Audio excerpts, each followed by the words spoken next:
시청자 여러분 안녕하십니까? 지난 한 주간 대한민국을 떠들썩하게 만들었던 이슈들을 모아 친절하고 자세하게 설명해드리는 이슈 설명서 시간입니다. 자, 오늘 두 번째 시간인데요. 지난주에 우리가 1000 녹화하고 괜찮았어요? 목표치를 1000 잡았잖아요. 예, 1000 잡았죠. 다음 방영 시간까지 한 3일 정도 남았는데 2500까지 확인하고 왔거든요. 저는 2650까지 확인했습니다. 괄목할 만한 성적이죠? 예, 사실 고생하셨습니다. 박수 한번 일단 치고. 하이파이브.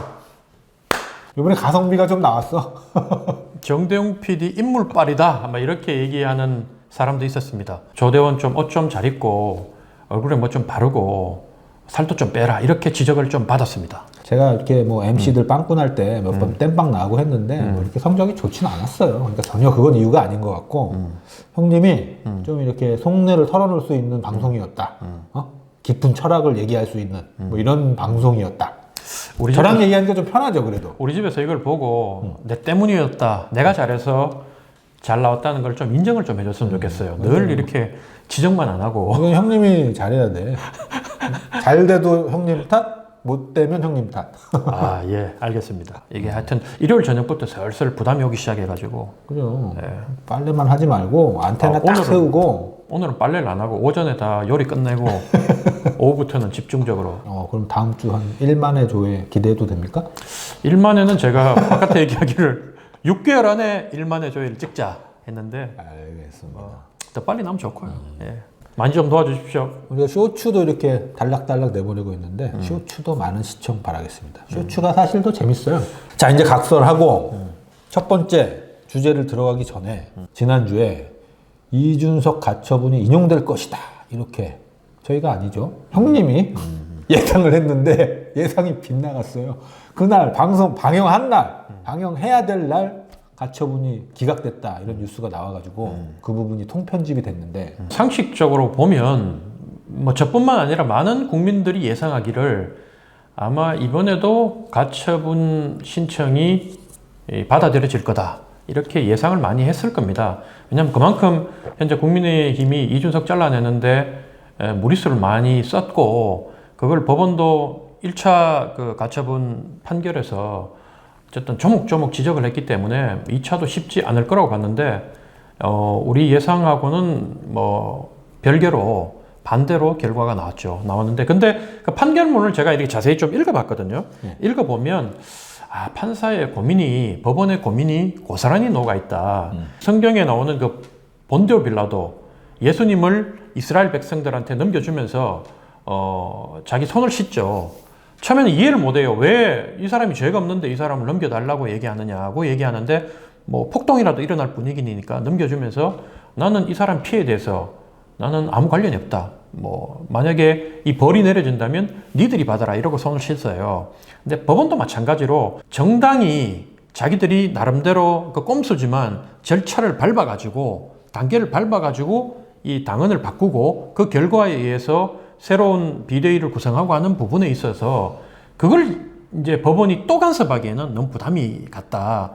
결과적으로는 주호영 비대위가 해산되는 판결을 했을 때는 그 당연 당규가 미비해서였다 이렇게 볼 수밖에 없어요. 그 당시에는 국민 정서가 박근혜 대통령 여론은 무시할 수가 없죠. 법이라는 게 그러잖아요. 더 많은 사람들이 이 법에 대해서 바꾸자고 얘기하면 있던 법도 바꿔요. 1차 가처분을 할 때는 이준석이 훨씬 더 많은 미움을 받고 있었다. 1차 때 이미 국민의힘의 행태가 문제가 많다는 걸 이미 지적을 충분히 했기 때문에 그럼에도 불구하고 당헌을 바꿔가지고 이렇게까지 하겠다고 하는데 잘했다는 게 아니라 법원이 더 이상 여기 관여하고 싶지 않다. 니들이 알아서 해. 이 정도 했으니까 알아서 하고 이준석한테도 네가 정치적 패자의 입장을 받아들여야 된다. 그 성경 얘기 길게 하셨는데 법원이 십자가 지기 싫었다 이 정도네. 그 이준석의 핏값을 자기 손에 묻히고 싶지 않았다는 거지. 그리고 국민의힘의 잘못을 이제는 지적하는 데 있어서 집권 여당하고도 더 이상 각을 세우고 싶지 않았고 현재 정진석 비대위의 비대위원들을 접촉해보면 그 비대위원들 인선하는데 어려움을 겪었잖아요. 안 한다고 그렇죠. 고사하고 이런 사람들 많아가지고 그럼에도 불구하고 당을 위해서 희생한 지금 현재 비대위원들 이렇게 얘기 들어보면 자기들도 가처분이 인용돼서 언제 살이 목숨이 될지 모르지만 당을 위해서 헌신하는 입장으로 나왔다. 이렇게 얘기하더라고. 나는 인용될 줄 알았던 거야, 스스로도. 이게 비대위가 해체될 것 같았기 때문에 고사한 것보다 난 더 큰 게 있는 게 뭐냐면 그 비대위에 몸을 담그면 국민한테 욕을 먹을 거를 미리 예상을 했다고 봐요. 이준석을 억지로 찍어냈다는 생각을 국민들이 많이 하고 있고 그건 이준석을 좋아하고 안 좋아하고 하고 별개의 문제예요. 저도 그런 트라우마가 좀 있거든요. 전당대회 나가서 김진태 데리고 나가라고 얘기했는데 뭐가 그렇게 뭐 건전한 상규를 깨고 미풍양속을 해쳤다고 저한테 징계를 내리더란 말입니다. 윤리위 갔어요? 그때 윤리위가 아니라 경선관리위원회로부터 제가 징계를 먹었죠. 한 번만 더 이렇게 얘기하면 경선에서 바로 탈락시킨다. 아무튼 보장되고. 형님 징계받은 사유도 들어보니까 이 당내 민주주의가 굉장히 위기였다 그때부터라는 생각이 드는데 이번에 이준석 추가 징계를 한 것도 보면 가처분을 낸 것 자체 그리고 뭐 양두구육, 신군부 이런 말을 했다는 거예요. 나도 이게 징계 사유가 된다고 생각하세요? 나도 개인적으로. 징계 사유가 안 된다고 봅니다. 이런 말을 했다고 철없는 애가 한마디 했다고 그걸 징계한다는 거는 그렇게 되면 정당 민주주의가 과연 뭐며 일반 사회보다 정당은 더 자유롭게 이 토론과 비판과 때로는 조롱도 할 수 있어야 되는데 징계하는 자체가 이해가 안 되는 거죠. 이준석 전 대표가 뭐 SNS에 공개적으로 이런 발언을 한 게 아니라 재판을 하는 판사에게 보낸 탄원서가 누군가에 의해서 공개되면서 나온 단어잖아요. 그걸로 징계를 한 거예요. 이 1년 그리고 1년의 의미는 뭡니까 이거? 1년 징계는 1월 9일까지인가 뭐 그러던데 총선 석 달 전에 딱 하는 거예요. 근데 누가 또 해석하기로는 공천을 주겠다는 건가? 공천을 줄 수도 있고 안 줄 수도 있다. 너 한 거 봐서 뭐 이런 건가? 당원권 정지됐다가 이제 공천 신청을 하면 보통 당원 자격이 있어야 되거든요. 당원 자격을 회복하려면 당비를 석 달 이상 내야 돼요. 그럼 당비 석 달 딱 내고 나면 공천 끝난 거예요, 이미. 이미 공천이 물 건너갔네 할 수도 있는데 석 달 전에 딱 당원이 회복이 되면 그땐 또 전략 공천도 할 수 있거든. 또 건물 하나 주듯이 넌 노원에 다시 나가. 뭐 이렇게 할 수도 있으니 네가 지금부터 행동을 똑바로 잘해라. 당근과 채찍을 동시에 줬다고 봐야 되겠죠. 그러니까 노원이 험지잖아요. 노원이 험지지. 그러니까 두고 보다가 거기 꽂아서 이길 만한 사람이 있으면 안 주고 뭐 누구 할 만한 사람 없으면 이준석 주고 뭐 이런 거 아닌가? 그것도 아닐 거야. 지금 뭐 이준석 정도의 지금 거물한테 이렇게 추가 징계되고 가처분 기각되고 이러면 펄펄 뛰고 난리 날 줄 알았는데 지금 아주 초연한 모습이에요. 뭐 페이스북에는 탈당하지 말고 있어라 뭐 이렇게 막 메시지도 남기고 하던데 이준석 대표 다음 행보는 어떻게 예상하십니까? 이준석 대표가 저렇게 나오는 거는 그동안 싸우면서 이제 주변에 조언을 많이 했겠죠. 조언한다고 들을까? 뭐 들을 친구도 아니지만 우리가 경험해 본 바에 하면 그래도 당대표 정도 하고 그러면 옆에서 정말 목 내놓고 바른 말하는 사람이 나는 있어야 된다고 보고 당대표 되고 난 뒤에는 그래도 아무래도 성장을 좀 했다고 나는 보기 때문에 이제는 이제 계산을 좀 하는 것 같아요. 당내에 있으라 그리고 더 이상의 가처분 신청을 하지 않겠다는 걸 보고 우리 당내에서는 또 많은 언론은 정치 생명이 위태롭다 보니까 이제는 전략적 인내를 하면서 당내에서 뭔가 활로를 모색하고 있다. 그 중에 한 일환으로 유승민 의원 같은 사람이 당대표 출마하면 유승민을 도와서 당대표로 만들고 자기가 또 살 수 있는 길을 찾으려고 할 것이라고 보는데 다음 행보는 유승민 당대표 만들기. 이준석이 당대표 되고 난 뒤에는 이준석 마음은 이미 유승민보다 자기가 급이 높다고 생각을 하고 있다. 이준석은 스스로 내가 유승민보다 훨씬 큰 인물이라고 생각할래야. 걔는 그러고도 남을 사람이야. 현재로 봤을 때는 손을 잡는 게 유리하다고 생각하고 나중에 신당을 만들더라도 유승민하고 결국 손을 잡아야 되는 상황이 하다 보니까 1차적으로는 유승민 당대표 만드는데 힘을 실으면서 어쨌든 자기 역할 존재감을 드러낼 것이고 만약에 그게 실패했을 때는 국민의힘 당원들을 통으로 데리고 나가면서 자기 영향력을 이어가려고 할 것이다. 그러니까 이 탈당하지 말라는 메시지는 곧 있을 전당대회에서 우리가 힘을 합치자 뭐 이런 메시지를 읽히는데 제가 기억하는 이준석은 유승민을 항상 뭔가 당내 유력한 대권 주자로 만들기 위한 노력을 계속 경주해 왔다고 보여요. 대선 때부터. 윤석열을 이렇게 내키지 하나 한 이유도 나는 그것 때문이라고 봐. 자기는 유승민과 함께 꾸리는 대한민국을 꿈꿨는데 윤석열이라는 굴러온 돌이 너무 무서운 기세로 달려와서 돼버린 거지. 그것도 난 과거 얘기라고 보고 현재는 달라졌다. 이준석이 유승민에 대한 태도가. 이준석이 당대표가 되기 전까지는 유승민을 중심에 세우고 자기가 그게 2인자로서 유승민을 통해서 뭔가를 이루려고 했다면 지금은 모든 세상의 중심에 자기가 있어요. 자기 자아를 실현하는데, 정치적 이상을 실현하는 데 있어서 유승민도 하나의 도구로 쓰려고 할 것이다. 그 단적인 게 유승민 의원도 저한테 개인적으로 둘이 밥 먹으면서 그런 얘기 한 적이 있는데, 준석이도 이미 내가 통제할 수 있는 애가 아니다 이렇게 얘기를 했거든요. 그게 언제입니까? 시점이? 그게 2020년 이준석이 당대표 되기 전에. 당대표 되기 전부터 통제가 안 됐던 6월달 사람이야. 통제가 안 됐지. 그러면 지금은 뭐 이미 더운다라고 그러겠네. 이미 그때도 그렇게 생각했는데 지금은 더더욱더 유승민이 도리어 이준석을 버거워할 건데, 그래도 현재 이준석 상황이 너무 안 좋다 보니까 유승민과 유승민을 동맹을 통해서 맺을 거다. 유승민을 통해서 판을 짜고 있을 텐데 이준석이 또 그런 전술 전략에는 능하지 않습니까? 능하지. 그런데 유승민과의 동맹으로 당권을 장악하려고 하는 작전을 짜고 있다면 전혀 불가능한 시나리오 아니에요? 지금 전당대회 당원 70이었잖아요. 그 당원 70을 기준으로 하면 유승민이 된다고 보세요? 될 수 있다고 보세요? 불가능하죠. 불가능하죠. 0%지 가능성이. 저도 0%로 봅니다. 그런데 이런 작전을 이준석이 짠단 말이야? 근데 뭐 사람은 이제 선거하는 데 있어 가지고 하다 보면 또 그렇게 길이 열리게 돼요. 이준석이 당대표 될 때도 자기가 그 나가기 전에는 대표가 지가 실제로 될 거라고는 지도 생각을 거의 안 했다고 봐. 그렇지. 하다 보니까 된 거야. 그러니까 지금은 불가능해 보이지만 바람이 또 불 것이다. 자기들이 바라보는 거는 뭐냐면 윤석열 지지율은 계속 쳐질 것이다. 그리고 이걸 이준석이 그래서 계속 때렸던 거고, 만약에 이변이 나서 유승민이 당대표가 된다면 그 공천 다음 총선에 있어서 준석의 손벌레들, 자기가 최대 주주로서 지분을 요구하겠죠. 그래서 내가 출마 안 해도 좋으니까 윤핵관들은 다 날리려고 그러겠지. 이 사단이 벌어진 모든 원천적인 이유는 다음 총선의 공천권이 주된 이유라고 보는데, 이준석을 날려야 된다라고 윤석열 대통령이 생각을 시작한 것부터가 그러면 당대표가 누가 되느냐가 굉장히 크잖아요. 그죠. 현재 거론되는 후보들이 뭐 안철수, 김기현, 윤상현, 조경태, 나경원, 권성동까지 현재까지는 뭐 이 정도가 있어요. 근데 이 중에 그러한 윤석열 대통령의 의도를 잘 떠받들 만한, 그 윤심을 잘 대변할 만한 후보는 누가 있다고 보세요? 윤심을 잘 대변할 거는 장제원, 권성동 이 사람들이지. 권성동이 당대표가 된다? 권성동은 안 되지. 그러니까 고민에 들어가겠죠. 그나마 그 중에 내 뜻을 잘 받들 만한 사람이 누군가를 취사 선택하겠지. 그래서 요즘 부각되는 게 이제 나경원. 나경원이 계속 당원들 자극하면서 유승민 때리잖아요. 유승민을 때림으로 말미암아서 윤석열 대통령 눈에 들어와서 자기가 당대표 한번 돼보려고 하는 생각을 갖고 있어요. 윤석열 대통령 입장에서도 과연 그럴까라고 생각해보면 전혀 아닐 것 같아. 성에 차는 사람이 없을 것 같은 없겠지. 느낌. 여의도 정치 믿지도 못하겠고. 그래서 나온 카드가 한동훈. 내 사람을 써야 되겠다. 내가 검사 시절에 일 잘하던 사람을 누굴 하나 꽂아야 되겠구나. 한동훈 당대표론.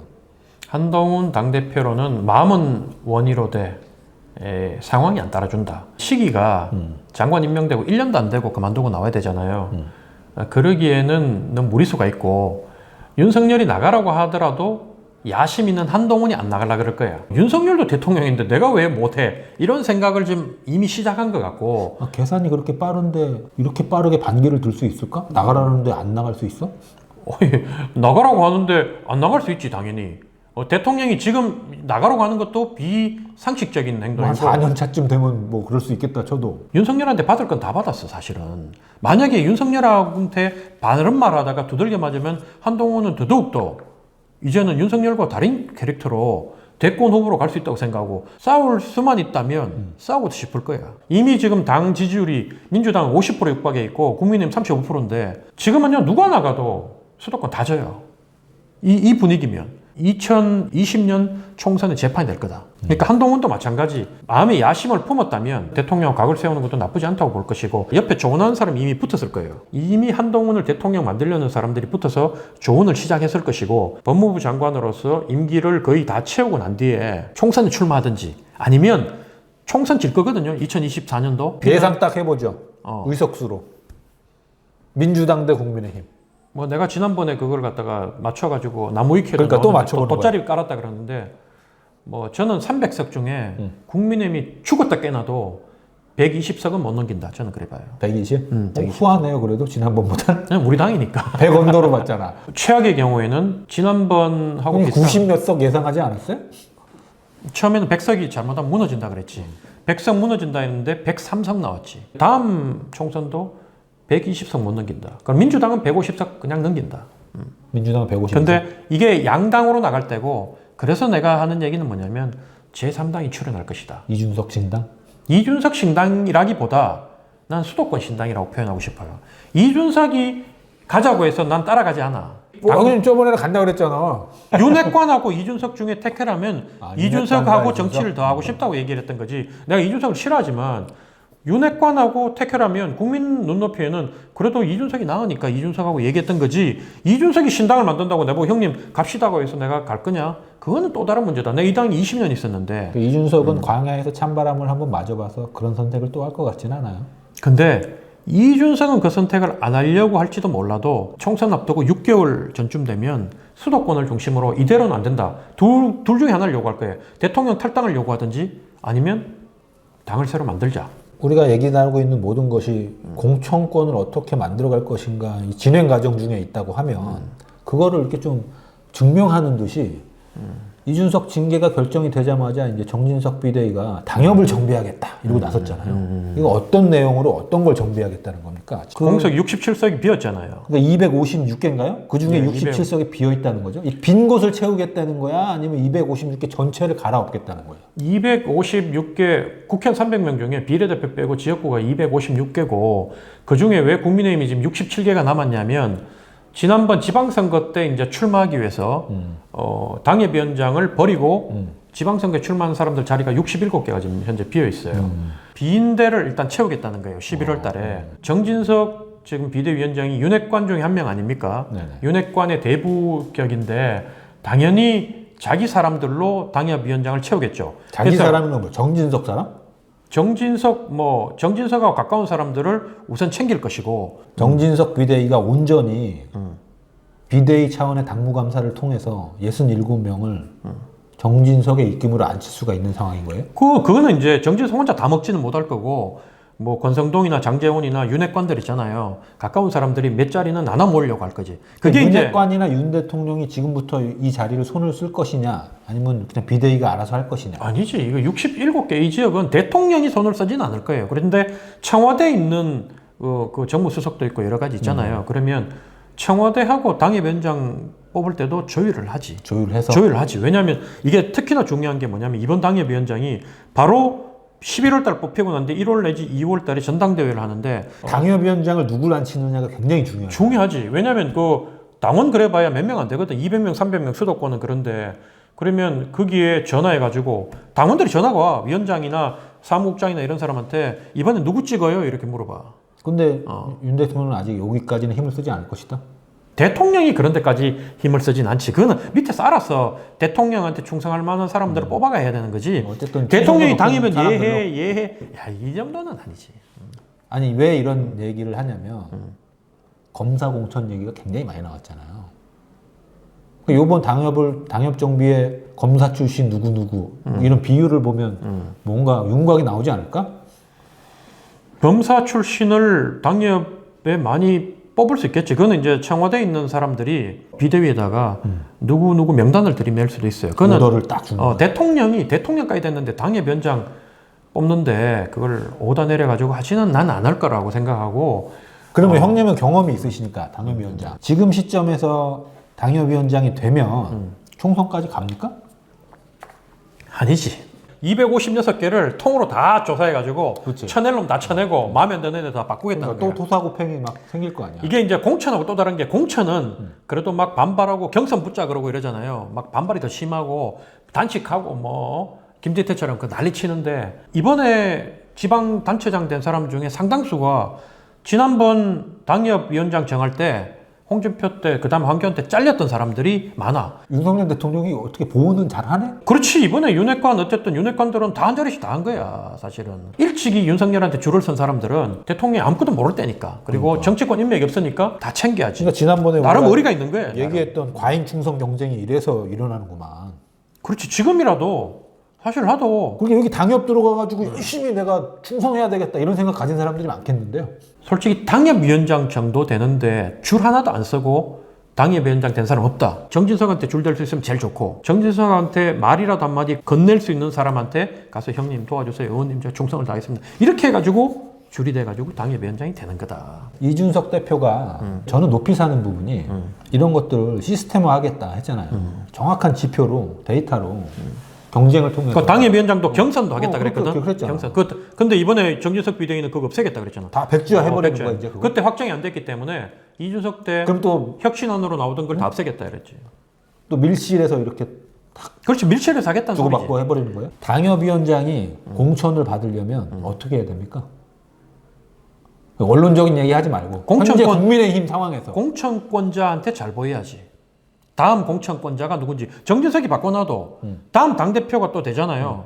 그럼 그 당대표가 들어오면 또 당무감사하지. 정진석이 해놔도. 아니 그러면 이 당협위원장을 하는 게 공천까지 이렇게 연계가 안 된다고 하면 당협위원장 왜 하는 거예요?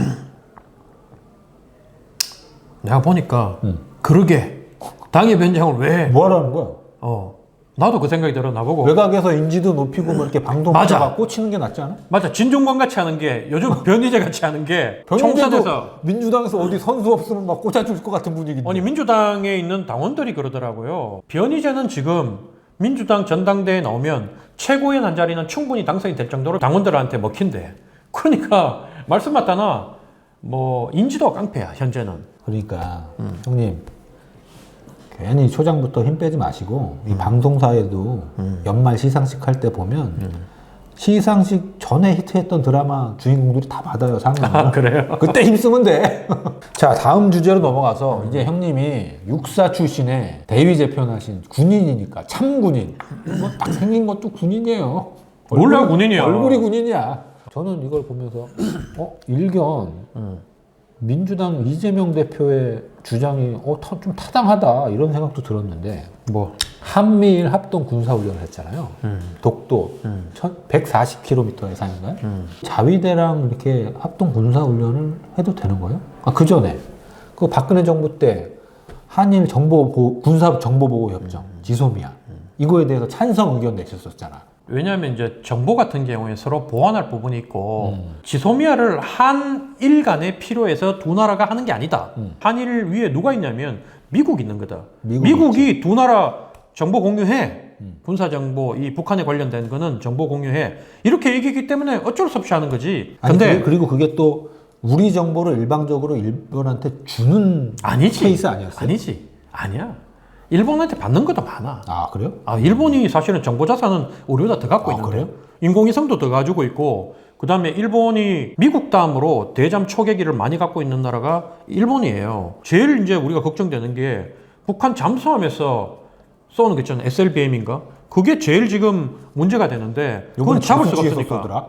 그러니까 물속에서 튀어나오는 것까지 니들이 어떻게 잡아낼 거야 이거거든. 일본한테 순수하게 그 정보를 우리 정보를 안 주고 일본 정보만 받을 수 있다면 받아야지. 일본 놈 거라고 안 받을 거야. 내가 얘기를 했는데도 당시에 YTN 분위기도 그렇고 국민 정서도 그렇다 보니까 저 새끼 토착외구네 이래가지고 그때 막 일본 제품 불매운동하고 그렇지. 이럴 때잖아요. 일본 제품 불매했는데 내가 국민 정서에 반하는 말을 한 거지. 그러니까 형님 좀 순진해. 그렇지. 나는 바른 말 했지. 아무튼 지소미아는 그럼 이런 특수성이 있다. 미국과의 입장도 있고 이재명 대표의 주장의 핵심은 이거예요. 일본은 자위대다. 군대가 아니다.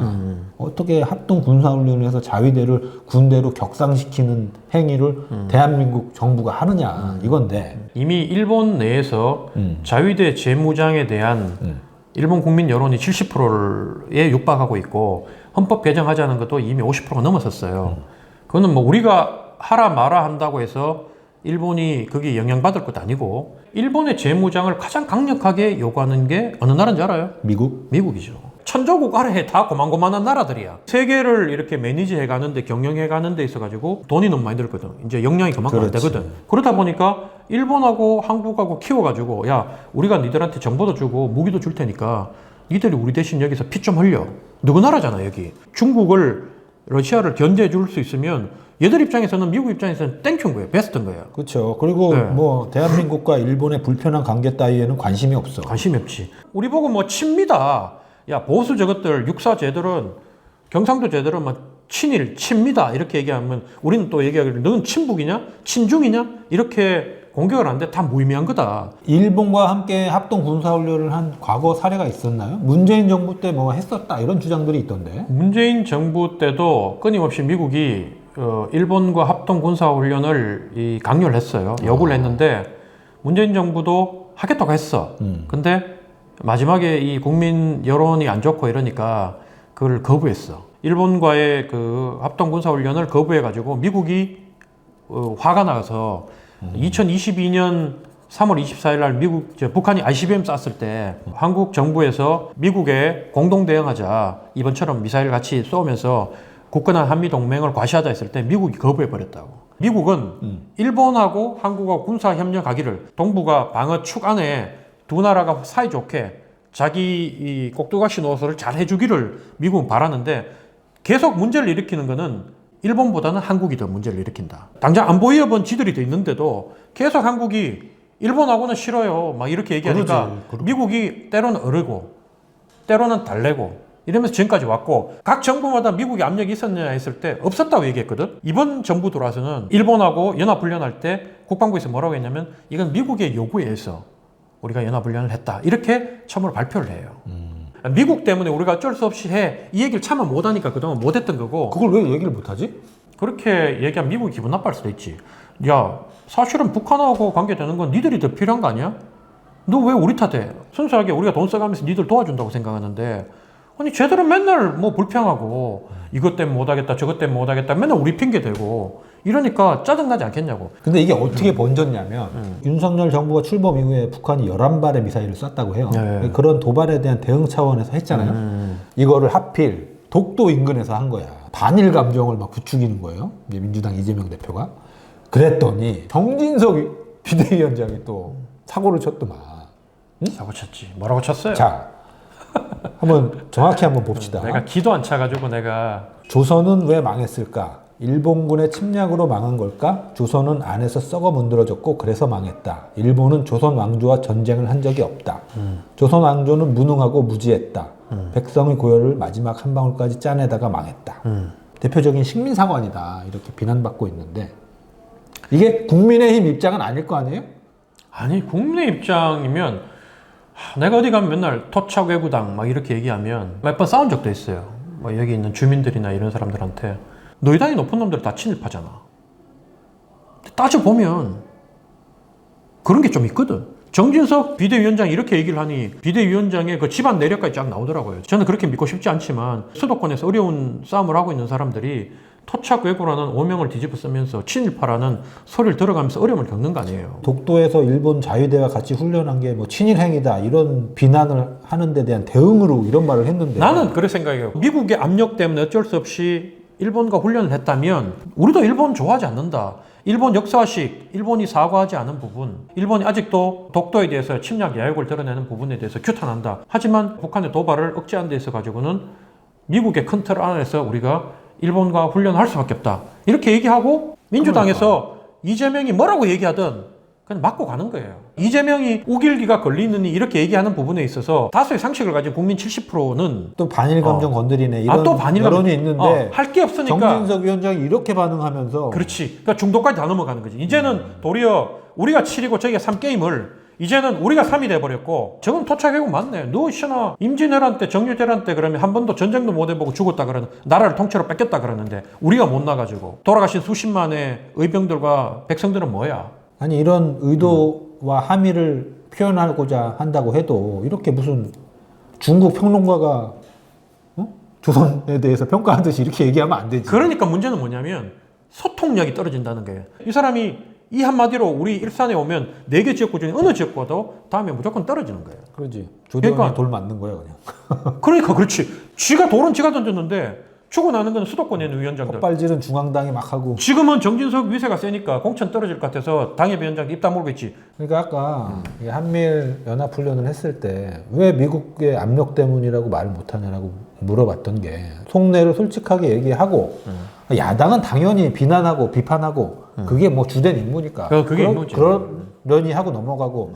그러면 왜 우리가 이렇게 할 수밖에 없어, 일본하고 같이 훈련을 할 수밖에 없었는가를 뭐 소상하게 국민들께 알리고 이러면 또 공감을 얻는 거 아니에요. 예전에 노무현 대통령이 이라크 파병할 때 엄청나게 지탄을 받았잖아요. 국민적 지탄을 받았잖아요. 모든 게 다 막 노무현 때문이다라고 할 시기였는데 고민을 하다가 한신의 일화를 얘기하면서 가랭이 사이로 걸어가는 일을 했다라고 얘기한 거 아닙니까? 그런 자세가 필요한데 이렇게 왜 저렇게 하느냐? 발끈해가지고 왜 저렇게 하느냐? 저 사람 본 마음이 적으니까.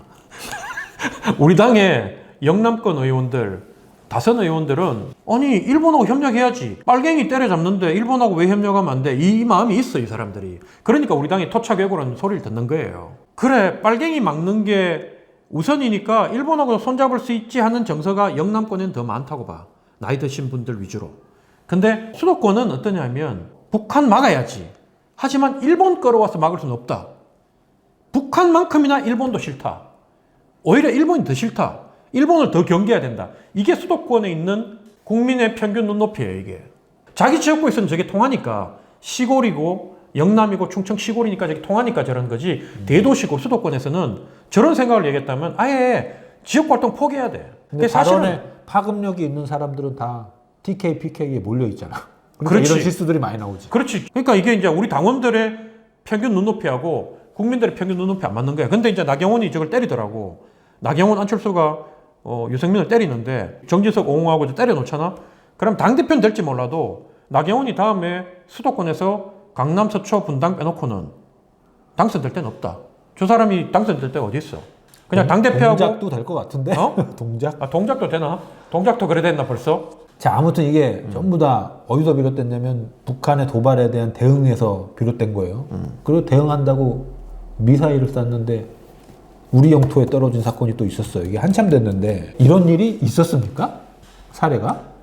뒤로 떨어진 경우도 처음이지.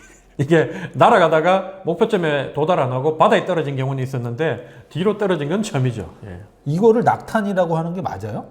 진보 쪽에서는 오발이라고 얘기하고 이쪽에서는 이제 다르게 낙탄이라고 얘기를 하고, 오발이란 거는 개인의 실수가 쏜 사람 그리고 조직에 책임이 들어가는데 낙탄은 기계적 책임밖에 없기 때문에 그냥 이 책임 소재가 아무래도 오발이 더 커 보이니까 낙탄이라는 표현을 좀 하는 조사를 거죠. 해봐야지 결과가 나오는 거죠. 아직. 결론 나오지. 우리가 자랑하는 현무 미사일이라고 하는데 현무 미사일은 북한의 대량 살상 무기, 핵무기 뭐 이런 것들을 우리를 도발할 징후가 있을 때 우리가 정밀 타격할 수 있는 이 핵무기 정도는 아니지만 그 지역을 핵무기를 사용하지 못하게 만들 정도로 초토화시킬 수 있는 그 강력한 무기다. 광범위하게. 그래서 C형이죠. A, B, C가 있는데 이 현무2의 C형은 사거리가 1000km고 최대 탄두를 1톤, 1000km 한 발이 빵 터지는 게 아니라 그 안에 수많은 자탄, 작은 탄들이 들어가서 떨어짐과 동시에 그 지역을 작은 탄들이 수백, 수천 발의 탄들이 그 지역을 초토화시켜버리는 거예요.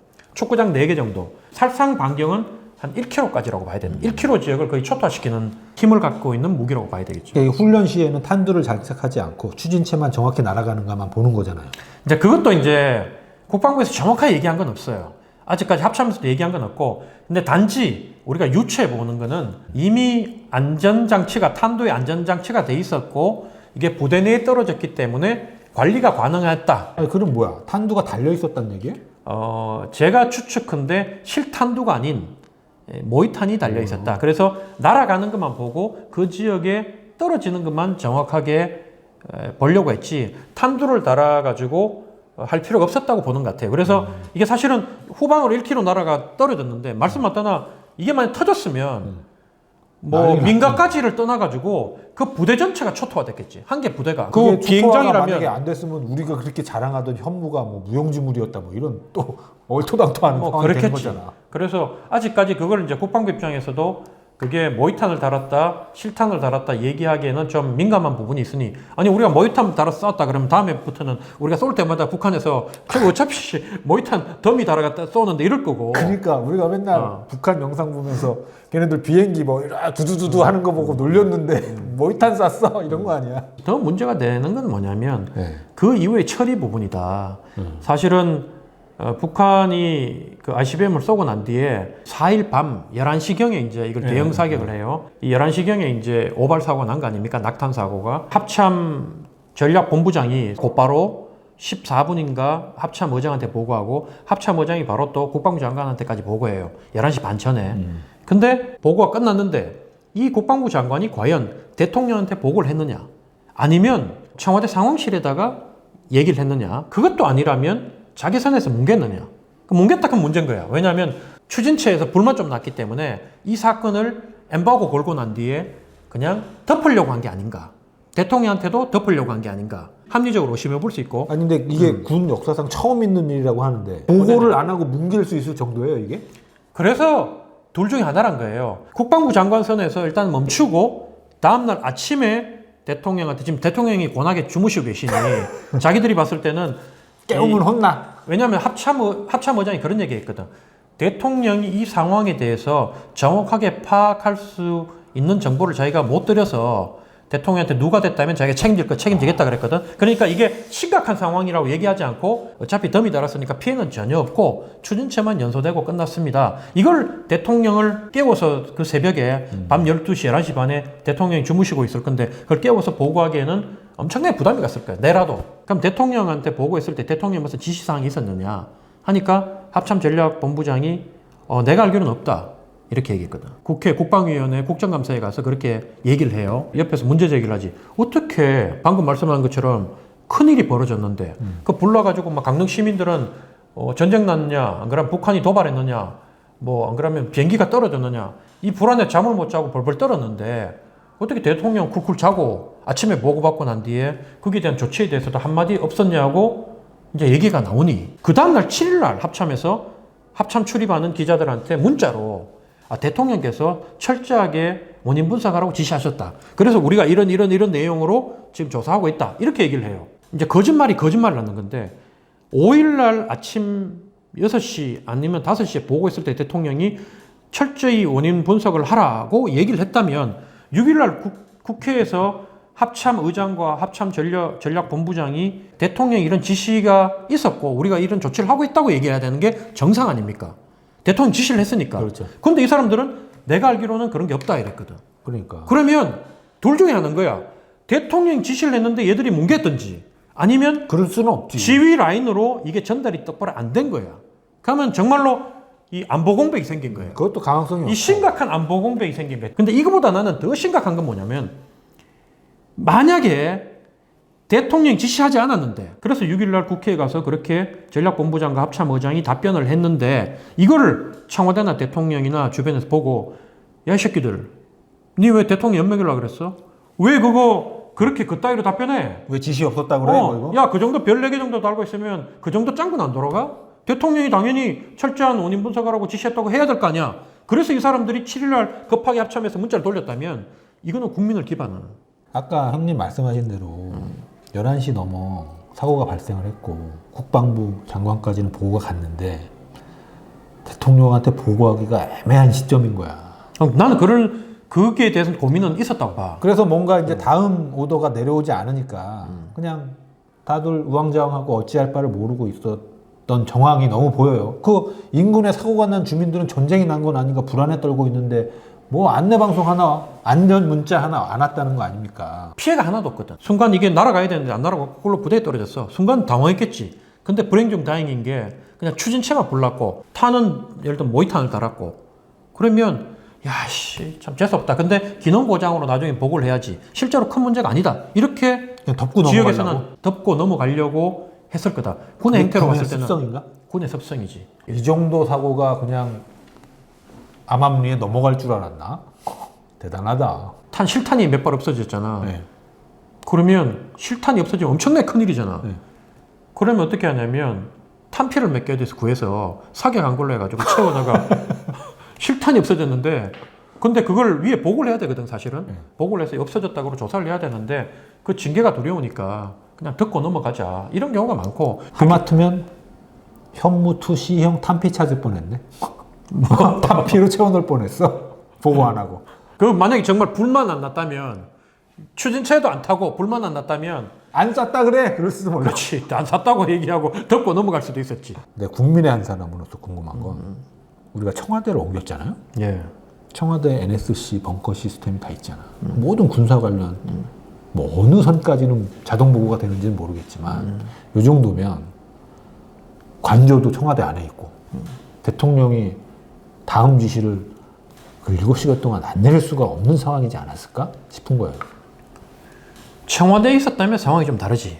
그래서 사실은 아크로비스타가 아니라 대통령이 출퇴근하는 게 뭐 권위주의 청산 부분에 있어 가지고 순수한 의도는 내가 이해를 하겠어요. 만약에 청와대에 있었다면 방금 이런 상황이 왔을 때는 훨씬 대처하기가 좋았죠. 대응이 바로바로 대응이 바로바로 했지. 같은 건물에 있는데 예를 들면 2층에 대통령 주무시는데 급한 일 있으면 정말 부담스럽겠지만 그래도 대통령을 깨우기가 좀 낫지 않겠어요? 근데 자기 집에 가서 자고 있는데 그걸 전화해가지고 하기에는 우리도 해봤지만 훨씬 부담이 형님이 국방부 장관이었으면 깨웠다 안 깨웠다? 그건 모르겠다. 안 깨울 수도 있었다네.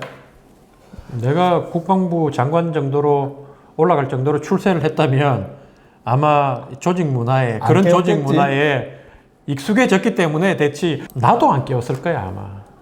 그게 문제인 거야. 그래서 시스템으로 모든 건 돌아가도록 만들어야 된다는 거지 이게. 이종석 국방부 장관 참 예, 국정감사에서 곤란한 일 많이 겪던데 안 깨운 거 이해합니다.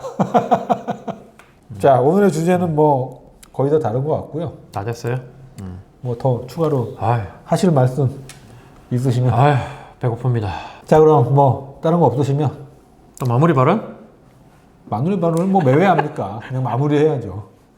자, 시청자 여러분, 지난 한 주간 대한민국을 떠들썩하게 만들었던 이슈들을 모아서 친절하고 자세하게 설명해드린 이슈 설명서, 오늘 두 번째 시간이었습니다.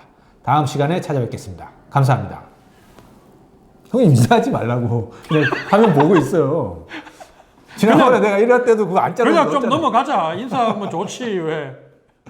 다음 시간에 찾아뵙겠습니다. 감사합니다.